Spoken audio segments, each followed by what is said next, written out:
वल मुदमिनु अलल ख़म्र, जेको शराब शौक़ सां हमेशह पीअंदो रहे, हमेशह शराब में टुना, उहो ॾींहुं कोन थो गुज़रे मुस्लमान जो शराब न पीए।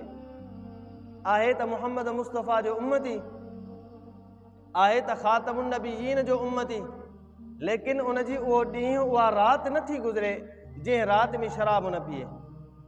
अहिड़े क़िस्म जा बि अॼुकल्ह मुस्लमान पाण खे कलमे पढ़ण वारा असांजा मोमिन मुस्लमान आहिनि जेके रमज़ान में बि शराब पीअंदा आहिनि। ॿिया महीना ॿिया थी विया, पर रमज़ान जो अहिड़ो रहमत उन बरकतुनि वारो महीनो, उन बि मोमिन मुस्लमान इहे पार्टियूं शराबनि जूं कंदा रहंदा आहिनि।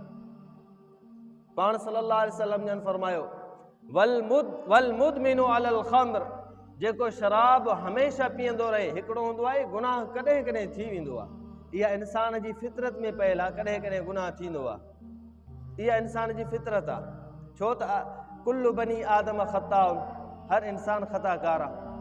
पोइ व ख़ैरुल ख़ताइन तवाबून, अगरि को ख़ता थिए, को गुनाह थिए त पोइ उन खां पोइ फ़ौरन माफ़ी वठो अलाह खां, पछतायो उन्हीअ ते। पर जेको माण्हू हमेशह साॻियो अमल कंदो रहे त पोइ इन में पछता बि कोन्हनि। त फरमायो वल मुदमिनु अलल ख़म्र, जेको माण्हू हमेशह शराब पीए थो, पाण सल्लल्लाहु अलैहि वसल्लम फरमायो ला यदखुलूनल जन्नह, उहो जन्नत में नथो वञी सघे।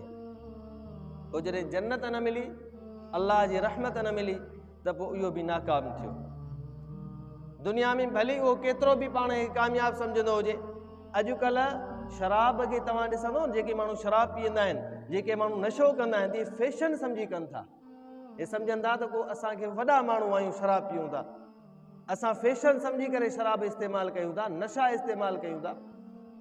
हालांकि अल्लाह तबारक व तआला क़ुरान पाक जे अंदरि मना फरमाए छॾियो त शराब न पीओ, वेझो बि न वञो, परे थी वञो, इज्तिनाब कयो शराब खां, परे भॼी वञो। अगरि कोई शराब पीए, हिकिड़ो ई ढुक पीए तोड़े जो, इस्लामी रियासत जे अंदरि, इस्लामी मुल्क जे अंदरि, क़ुरान जे कानून जे मुताबिक़ अगरि को हिकिड़ो बि ढुक शराब जो पीए, इन माण्हू खे 80 लठियूं लॻायोसि, पकड़े 80 सोटा हणोसि। 80 हर कोई न हणंदो, इहा हणंदी हुकूमत। पोइ 80 सोटा जेकॾहिं हिकिड़े खे लॻंदा त छा था सम्झो ॿीहर इहो पीअंदो? हिकिड़े ढुक ते 80 सोटा, रोज़ानी पीए, रोज़ानी 80 सोटियूं हणोसि, पोइ भली पीअंदो रहे। रोज़ानी 80 सोटियूं बर्दाश्त करे त पोइ भली तूं पीअंदो रह, ॾिसूं था केतिरी थो बर्दाश्त करे।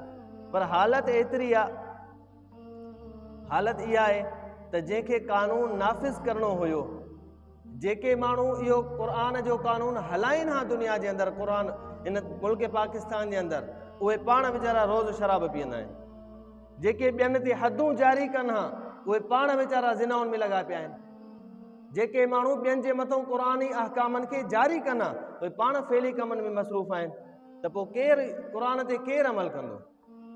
तंहिंजे करे पाण सल्लल्लाहु अलैहि वसल्लम जन फरमायो वल मुदमिनु अलल ख़म्र, शराब जेको रोज़ानी पीए थो, हमेशह पीए थो, इहो जन्नत में दाख़िल न थींदो। अल्लाह तबारक व तआला केॾी आसानी फरमाई आहे मुस्लमाननि सां। हिकिड़ी शइ खां मना कयो आहे, तव्हांजे लाइ 100 शयूं हलाल कयूं आहिनि। हिकिड़ी शइ खां मना हुआ, सिर्फ़ु शराब न पीओ। उन जे मुक़ाबले में तव्हां जूस ठाहे पीओ वञी, कमत जो जूस आहे, फ्रूट जो जूस आहे, ॿिया कई क़िस्म जा जूस आहिनि, कोल्ड ड्रिंक आहे, बोतलूं आहिनि, इहे सभु हलाल आहिनि, तव्हां उहे पीओ। जंहिं शइ खां अल्लाह मना फरमाई आहे उहो ई कमु कनि था, त मन सम्झ में आयो पंहिंजो पाण इहे अज़ाब खे सॾ। मज़ीद इस्लामी मालूमात ऐं बयानात जे लाइ मौलाना राशिद हिमोरो जे फेसबुक, यूट्यूब ऐं टिकटॉक चैनल खे फॉलो कंदा। शुक्रिया।